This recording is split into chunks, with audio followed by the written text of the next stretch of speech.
pelvic breathing. Very few of us know that when we have an unhealthy breathing pattern in our diaphragm, that it also affects our pelvic floor and our pelvic floor function.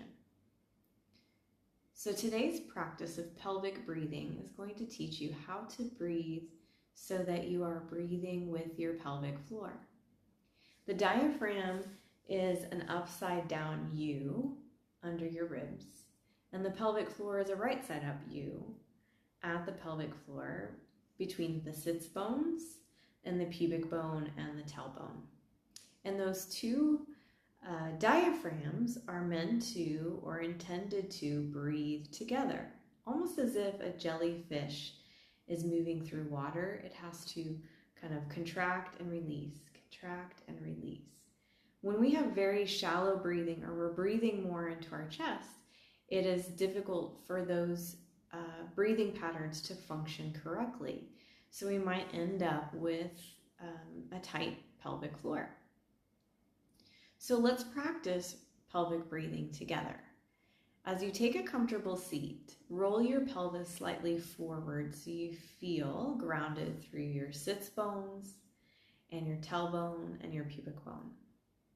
As you breathe in, allow for expansion in the ribs and feel or sense the diaphragm drawing downward and putting pressure on the pelvic floor or stretching the pelvic floor.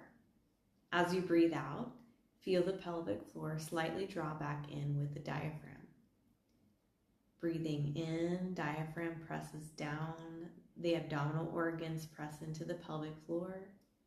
Breathing out, the pelvic floor and diaphragm come back to neutral.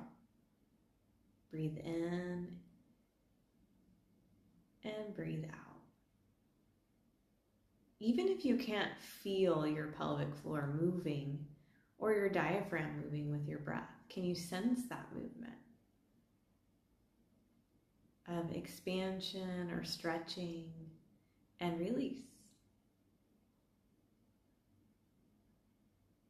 Keep practicing this on your own.